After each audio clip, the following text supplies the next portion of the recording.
des solutions favorables à mon problème.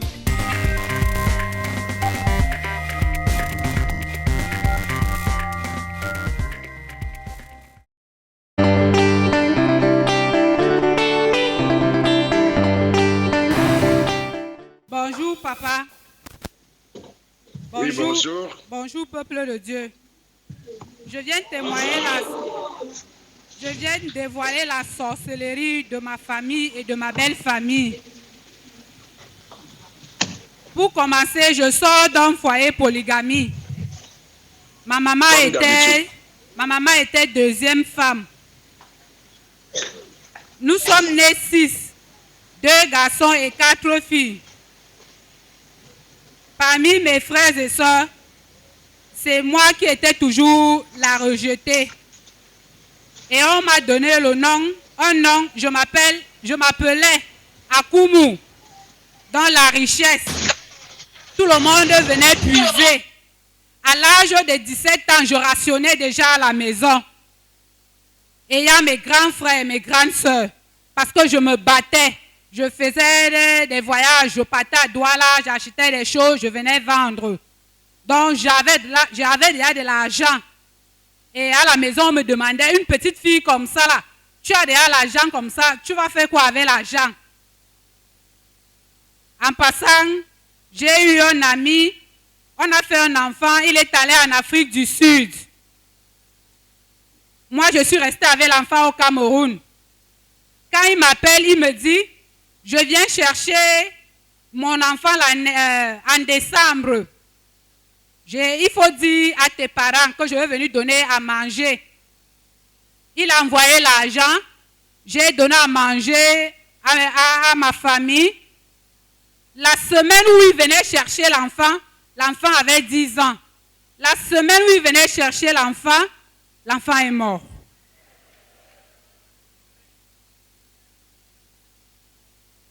Il arrive, je l'appelle, je tremblais même, j'avais peur parce que je ne savais pas quoi lui dire. Mais lui, il savait qu'il devait arriver, il devait venir chercher son enfant. J'appelle ma grande sœur. Je lui demande, je vais commencer par comment là maintenant? Ma grande sœur me dit, reste tranquille, il faut qu'il arrive seulement. Le gars est arrivé, le gars est tombé, comment à l'aéroport, avant d'arriver chez nous. On a fait le deuil, en passant même, dans notre famille, notre bourreau même, c'est notre géniteur. C'est lui notre bourreau. Il est arrivé, il m'a demandé, qu'est-ce qui se passe comme ça? Je lui ai dit, je ne connais pas. Il me dit, tu as tué mon enfant. Moi, je ne savais pas ce qui se passait. Il me dit, tu as tué mon enfant. J'ai commencé à pleurer, j'ai dit que je ne connais pas, je ne sais pas ce qui s'est passé. Il m'a répété cela 3 fois. Il me dit, tu as tué, tu as tué, tu as tué. J'ai dit, je ne sais pas. Il a déclaré les paroles négatives vis-à-vis de moi. Il a dit, ce que tu m'as fait là, tu vas voir le double. Il a déclaré beaucoup de paroles, papa, je ne peux plus penser à ça. Le côté là est passé. Ma mère, c'est moi qui devais voyager parce que j'ai une grande sœur en Europe. Moi, je devais voyager. Je vous parle ici, j'ai 3 passeports. Ma grande sœur est venue pour venir me chercher, pour voyager. Elle m'a laissé. Elle me dit, non, ce n'est pas toi maintenant, je vais avec maman. Quand maman va rentrer, tu vas venir. Chers et frères et sœurs, la maman est partie. Maman partait pour 3 mois. Au moment où la maman s'apprêtait à rentrer, la semaine qu'elle s'apprêtait à rentrer, papa, on a couché maman raide mort sur le lit en Europe.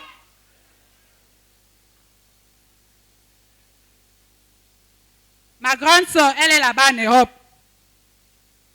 Ma grande soeur a appelé ici au Cameroun pour dire, alors où je vous parle là, les carottes sont cuites. On demande les carottes sont cuites comment? On dit que je vous dis que maman est morte. Et on était déjà en train de préparer son retour, qu'elle rentre. Maman est morte. On est rentré avec la maman dans le cercueil. Comme si ça ne suffisait pas, elle a encore insisté. Et moi, je me dis que la main de Dieu était déjà sur moi. Moi, je ne savais pas.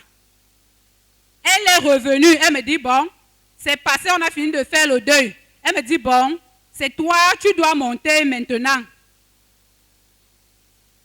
C'est comme si Dieu a envoyé mon mari devant moi, papa.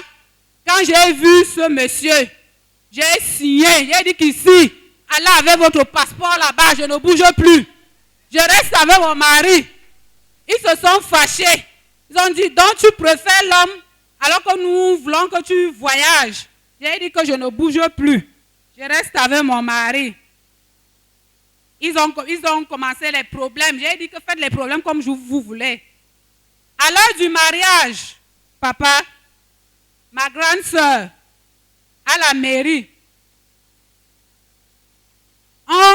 le maire finit de célébrer le mariage. Quand on rentre à la maison, vers les 22h, 23h, minuit, comme ça, on a déjà fini de fêter. Elle vient me dire, dans ma chambre, que je dise à mon mari de dormir dans une seconde chambre. Elle veut dormir avec moi.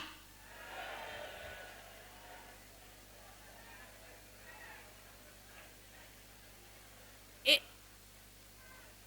il se peut que mon mari suivait nos gestes. Mon mari a vu le geste. De dormir avec elle. Oui, papa. Et tu abandonnes ton mari. Oui, papa. Pour dormir avec ta grande sœur. Sur le lit conjugal. Sur le lit conjugal. Oui, papa.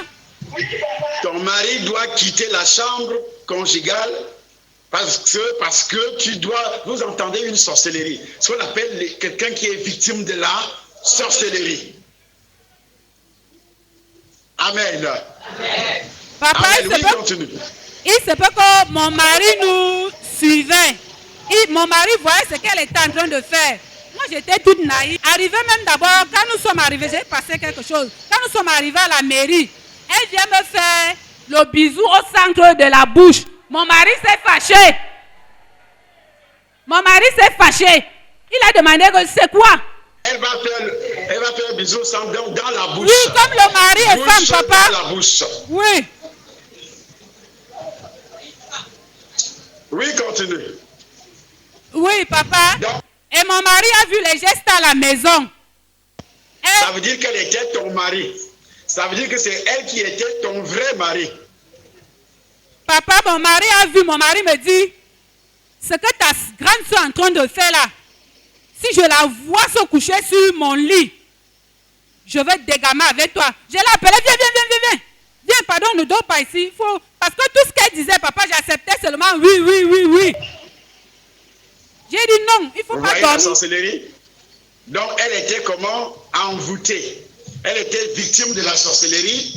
C'est pourquoi tout ce que sa sœur disait, elle disait oui. Vous avez des gens comme ça dans votre famille. Tu es déjà marié. Tout ce que ta sœur dit, non, mais c'est quoi? Tout ce que ta sœur dit, tout ce que ton père dit, tout ce que ta mère dit, tu dis oui. Tout ce que ton frère dit, tu es comme un robot. Donc tu es victime de la sorcellerie, donc il faut bien observer vos femmes. C'est-à-dire, on appelle, fais ça. Oui, tu commences à faire. Or, la Bible dit, l'homme quittera, la femme quittera, son père et sa mère s'attachera à son mari, s'attachera à sa femme. Mais toi, tu es attaché à qui? Tu es déjà dans ton foyer, c'est elle qui te guide. C'est la personne à l'extérieur, que ce soit soeur, mère, père, frère, cousin, cousine, oncle, ami, même pas pasteur, un pasteur ou prophète ou n'importe qui ne doit pas te quitter.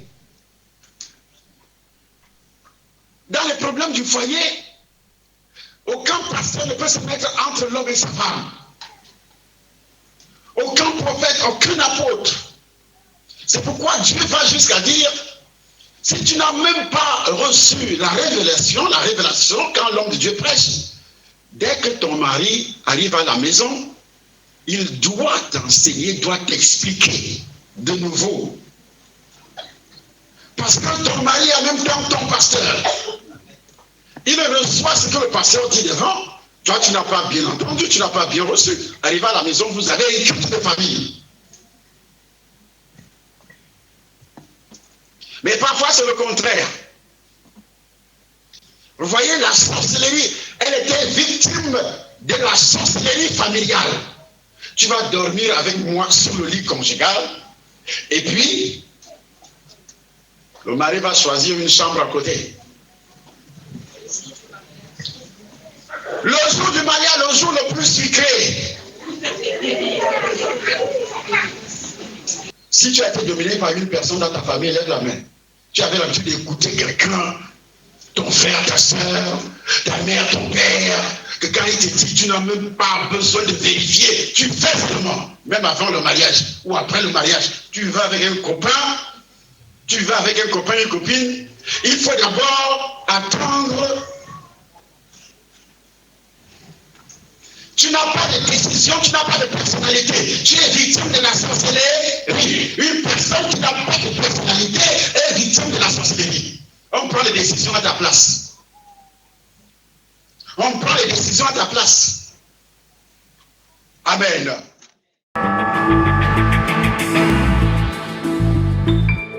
Nous prenons un autre témoignage au Cameroun toujours. Je dis maintenant la sorcellerie de ma belle famille. Dernièrement, papa, vous avez prophétisé sur moi ici que les sorciers de ma belle famille ne m'aiment pas. Le jour, la semaine où vous avez prophétisé ça, papa, ils se sont soulevés. Ils ont commencé à envoyer les messages sur le téléphone de mon mari. Ils ont commencé à dire même que même les enfants que j'ai fait avec mon mari, ce ne sont pas ses enfants. Et à chaque fois qu'ils envoient les SMS à mon mari, quand la sorcellerie, pour l'empêcher cette femme de venir au temple. Oui, papa, c'est ça. Elle sort déjà avec les pasteurs. On dit qu'elle prend tout l'argent de la famille pour aller verser à l'église. Oui, papa. On dit que les enfants ne sont pas les enfants de son mari. Elle a fait des enfants avec d'autres. Papa, jusqu'à Jésus-Christ révèle sur le diable. Il dit que le diable est comment? Menteur. Donc le sorcier, lorsque vous êtes victime des mensonges des autres personnes, vous êtes victime de la sorcellerie. Nous allons lire à partir du Cameroun, Jean chapitre 8 à partir du verset 43.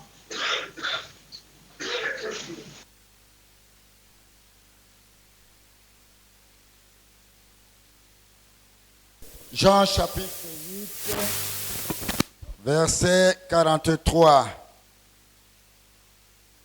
à 44. Il est écrit: pourquoi ne comprenez-vous pas mon langage? Parce que vous ne pouvez écouter ma parole. Vous avez pour père le diable, et vous voulez accomplir les désirs de votre père. Il a été meurtrier dès le commencement, et il ne se tient pas dans la vérité, parce qu'il n'y a pas de vérité en lui. Lorsqu'il profère le mensonge, il parle de son propre fond, car il est menteur et le père du mensonge. Amen. Amen. Il est menteur et le père du mensonge. Comme le sorcier ne peut plus te toucher physiquement, qu'est-ce qu'il va faire? Il va commencer à mentir. Ah, Charlie Chambala, c'est un voleur. Ah, cette femme-là, c'est une prostituée. Ah, ce monsieur-là, on va mentir sur toi là où tu travailles. Tes collègues, c'est les sorciers qui vont commencer à mentir sur toi. Amen. Parce que le diable, dans la famille, la belle famille va commencer à mentir sur toi. Tu es victime de la sorcellerie. Amen. Ça, c'est dans le foyer. Ils veulent détruire. Parce que quand on dit à un homme que monsieur, ton enfant là, c'est pas toi qui es le père biologique. Mais, est-ce que tu peux imaginer ce que ça fait dans le cœur d'un homme? Hein? Que tu me dis que cet enfant, c'est pas toi qui es le père. Alors, madame, aujourd'hui, le mariage vieillit. Donc, toi, tu es chez moi, tu fais des enfants avec d'autres personnes dehors. Donc, ils avaient préparé le coup pour détruire, pour faire partir ces femmes, parce que la femme a cru. L'objectif est que qu'elle quitte l'église. Et dès qu'elle quitte l'église, elle est détruite. L'objectif de la persécution, Jésus-Christ a dit que vous serez persécutés. Donc c'est une forme de sorcellerie. Vous serez persécutés. Il faut que le mari se désengage en disant tu n'es plus ma femme. Aujourd'hui c'est le divorce. Ce qu'on appelle le désengagement marital. Il y a des femmes ici qui ont connu ce problème, n'est-ce pas? Ils vivent avec un homme et l'homme dit à partir d'aujourd'hui c'est fini. C'est qui? Elles sont nombreuses. Je vous écoute au Cameroun. Oui, papa. Jusqu'à ce que mon mari s'est soulevé, il a dit qu'il faut qu'on aille faire le test pour le test de paternité. Et il a pris le numéro qui avait envoyé le SMS. Il est parti à Orange. Il est parti découvrir que ce sont ses propres sœurs qui sont en train de faire tout cela. Il est revenu par derrière et me dit, chérie, on va laisser tout tomber. Je sais les gens qui font cela. Je lui ai dit, mais je t'ai dit depuis que je savais que c'était tes frères et tes sœurs qui occasionnaient tous ces mensonges-là. Jusqu'à ce qu'ils ont injuré, papa, ils nous ont injuré ton Dieu. Mon mari a dit, bon, comme vous avez injuré mon père spirituel, injuré ce Dieu qui nous bénit, et nous venons vous bénir. Parce qu'il avait construit chez eux. Il les a construit la maison parce que c'est lui l'aîné. Même jusque-là, ça ne suffit pas. Ça ne suffit pas. Mon mari a alors dit que comme vous avez injuré mon père spirituel et notre Dieu, je coupe tout. Papa, il a fermé toutes les routes. Tout. Il faut tout couper. Il a tout coupé, papa. Maintenant, ils sont déjà en train d'aboyer. Ils vont aboyer plus que ça, jusqu'à ce qu'ils acceptent Jésus. Oui, papa. Avec Jésus, il n'y a pas de demi-mesure. Avec Jésus, c'est pourquoi l'homme qu'on appelle Élie disait, pourquoi vous allez continuer à clocher des deux côtés? Si Baal est Dieu, allez vers Baal. 1 Roi 18, à partir du verset 21, il est écrit, alors Élie s'approcha de tout le peuple et dit, jusqu'à quand clocherez-vous des deux côtés? Si l'Éternel est Dieu, allez après lui. Si c'est Baal, allez après lui. Le peuple ne répondit rien. Amen. Amen. Amen. Amen. Jusqu'à quand clocherez-vous de deux côtés? Si l'Éternel est Dieu, allez après lui. C'est Baal qui est Dieu, donc vos fétiches. Mais suivez vos fétiches. Suivez quoi? Vos fétiches. Amen. Amen. Si c'est la tradition qui est Dieu, suivez la tradition. Si c'est la coutume qui est Dieu, ce sont les cercles mystiques. Quand vous suivez les cercles mystiques.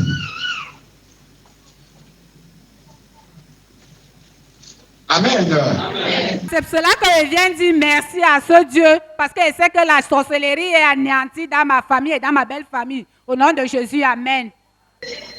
Amen. Elle est véritablement anéantie au nom de Jésus. Au nom de Jésus. Amen. Vous pouvez imaginer ce qu'on appelle la sorcellerie. Quelqu'un qui est victime de la... Quand les thèmes sont donnés, ce n'est pas le fruit du hasard, c'est le Saint-Esprit qui donne les thèmes. Amen. Amen. Au nom de aller t'asseoir. Merci, tu passes pourquoi. Par la puissance du Saint-Esprit de Dieu.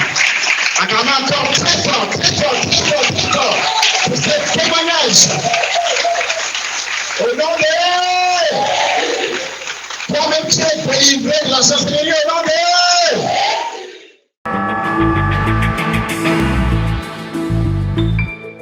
nous continuons. C'est pourquoi je vous demande de lire donc un roi, le chapitre 18 qu'on a lu tout à l'heure. Mais là, ce n'est pas seulement le verset. Un roi, chapitre 18, dès le début de l'histoire.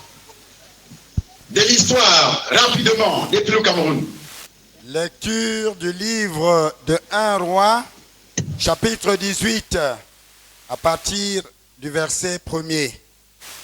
Il est écrit, bien des jours s'écoulèrent, et la parole de l'Éternel fut adressée à Élie dans la troisième année. Va, présente-toi devant Achab, et je ferai tomber de la pluie sur le sol. Et Élie alla se présenter devant Achab. La famine était grande à Samarie. Et Achab fit appeler Abdias, chef de sa maison. Alors Abdias craignait beaucoup l'Éternel.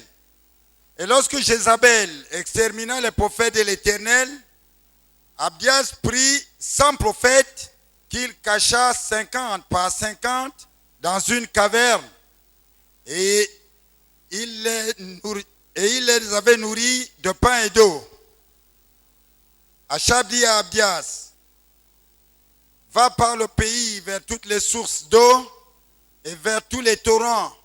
Peut-être se trouvera-t-il de l'herbe, et nous conserverons la vie aux chevaux et aux mulets. Et nous n'aurons pas besoin d'abattre du bétail. Ils se partagèrent le pays pour le parcourir. Achab alla seul par un chemin et Abdias alla seul par un autre chemin. Comme Abdias était encore en route, voici Élie le rencontra. Abdias, l'ayant reconnu, tomba sur son visage et dit, « Est-ce toi mon Seigneur Élie ?» Il lui répondit, « C'est moi. Va, dis à ton maître, voici Élie. » Et Abdias dit, « Quel péché ai-je commis pour que tu livres ton serviteur entre les mains d'Achab, qui me fera mourir? L'Éternel est vivant, il n'est ni nation ni royaume où mon maître n'est envoyé pour te chercher. » Et quand on disait que tu n'y étais pas, il faisait jurer par le royaume et la nation que l'on ne t'avait pas trouvé. Et maintenant tu dis, va, dis à ton maître, voici Élie, puis lorsque je t'aurai quitté, l'Esprit de l'Éternel te transportera, je ne sais où, et j'irai informer Achab, qui ne te trouvera pas et qui me tuera. Cependant, ton serviteur craint l'Éternel de sa jeunesse. N'a-t-on pas dit à mon Seigneur ce que j'ai fait quand Jézabel tua les prophètes de l'Éternel? J'ai caché 100 prophètes de l'Éternel, 50 par 50 dans une caverne, et je les ai nourris de pain et d'eau. Et maintenant tu dis, va, dis à ton maître, voici Élie, il me tuera. Mais Élie dit, l'Éternel des armées, dont je suis le serviteur, est vivant, pas de la chose. Et Achab s'est rendu au devant d'Élie. À peine Achab aperçut Élie, qui lui dit, est-ce toi qui jettes le trouble en Israël? Élie répondit, je ne trouble point Israël. C'est toi au contraire, et la maison de ton père, puisque vous avez abandonné les commandements de l'Éternel, et que tu es allé après les Baals. Fais maintenant rassembler tout Israël auprès de moi, à la montagne du Carmel, et aussi les 450 prophètes de Baal, et les 400 prophètes d'Astarté qui mangent à la table de Jézabel. Achab envoya des messagers vers tous les enfants d'Israël, et il rassembla les prophètes à la montagne du Carmel. Alors Élie s'approcha de tout le peuple et dit, Jusqu'à quand clocherez-vous des deux côtés? Si l'Éternel est Dieu, allez auprès de lui. Si c'est Baal, allez après lui. Que l'on nous donne 2 taureaux, qu'ils choisissent pour eux l'un des taureaux, qu'ils le coupent par morceaux et qu'ils le placent sur le bois, sans y mettre le feu. Et moi, je préparerai l'autre taureau, je le placerai sur le bois, sans y mettre le feu. Puis, invoquez le nom de votre Dieu, et moi j'invoquerai le nom de l'Éternel. Le Dieu qui répondra par le feu, c'est celui-là qui sera Dieu.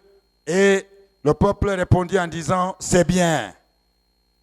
Élie dit au prophète de Baal, choisissez pour vous l'un des taureaux, préparez-le les premiers, car vous êtes les plus nombreux, et invoquez le nom de votre Dieu, mais ne mettez pas le feu. Ils prirent le taureau qu'on leur donna et le préparèrent. Et ils invoquèrent le nom de Baal, depuis le matin jusqu'à midi, en disant, Baal, réponds-nous. Mais ni voix ni réponse. Et ils sautaient devant l'autel qu'ils avaient fait. À midi, Élie se moqua d'eux et dit, criez à haute voix, puisqu'il est Dieu, il pense à quelque chose, ou il est occupé, ou il est en voyage. Peut-être qu'il dort, et il se réveillera.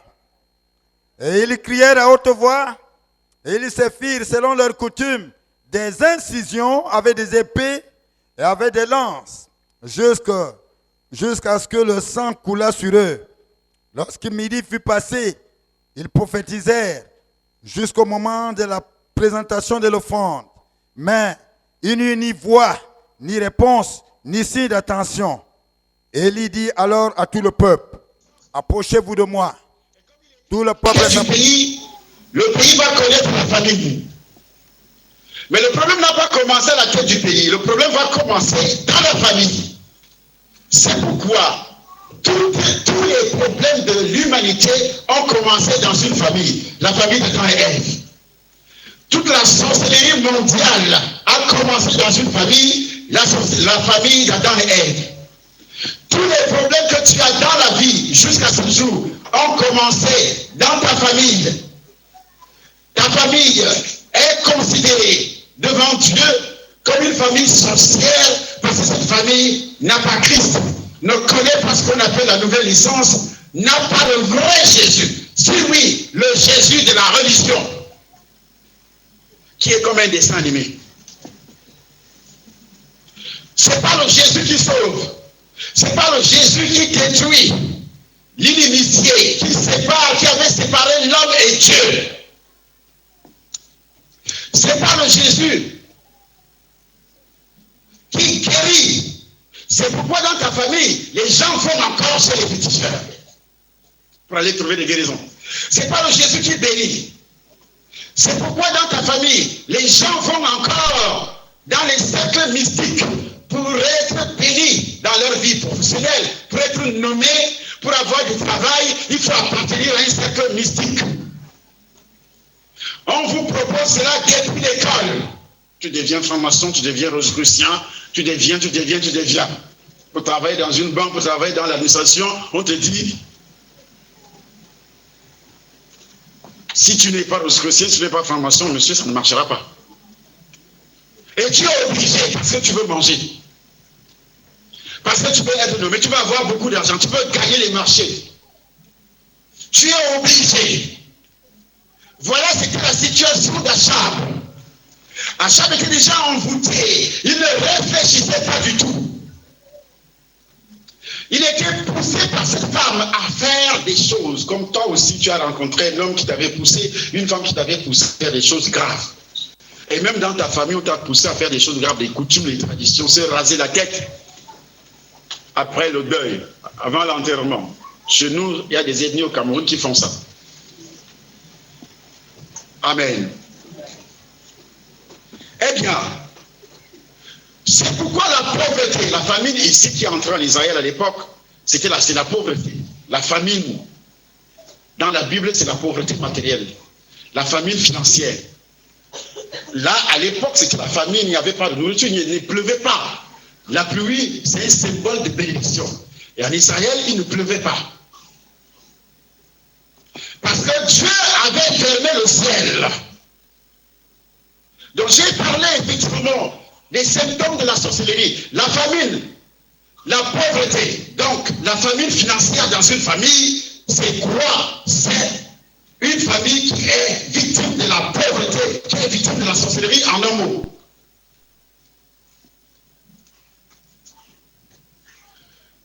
D'autres signes, comme la famille d'Adam et Ève avait été attaquée pour détruire cette famille, pour détruire toute l'humanité, le diable est passé par cette famille. Et d'une manière héréditaire, c'est en ce moment-là que les divorces aussi ont commencé. Parce que Adam, malgré qu'il vivait avec sa femme dans le même jardin, mais où est-ce qu'il était lorsque le diable s'est approché d'Ève? Il n'était pas là. Ils vivaient ensemble, mais il y avait déjà un divorce. Parce qu'ils ne marchaient pas ensemble. Aujourd'hui, il y a des hommes et des femmes qui ne marchent jamais ensemble. Ils sont mariés. Même quand ils ne travaillent pas, le jour du repos, samedi ou dimanche, ils ne marchent jamais ensemble. Un préféré dans telle église, l'autre est dans une autre église. Mais ils sont mariés, ils sont victimes de la sorcellerie. Ils ne sortent jamais ensemble. Tu ne peux jamais les voir dans la voiture en train de rire, en train de jouer. Tu ne peux jamais les voir jouer ensemble dans la maison. Que la femme se couche sur les genoux de son mari, il dit chérie, il caresse la barbe, il caresse les narines. Non. Tout le monde est là, la bouche attachée. Chacun regarde la télévision. Ils sont victimes de la sorcellerie, mais ils vivent ensemble. Ils vivent ensemble, mais ils sont victimes de la sorcellerie. Chacun vient avec la télécommande. Il faut d'abord laisser le film là. Moi j'ai envie. Toi, tu avais des problèmes de match, de football. Moi, je n'aime pas le football. Remets le film là. Et c'est là que les problèmes vont commencer. Toi, tu veux que je fasse ce que tu veux. Les engueulades commencent. Amen. Amen. Amen.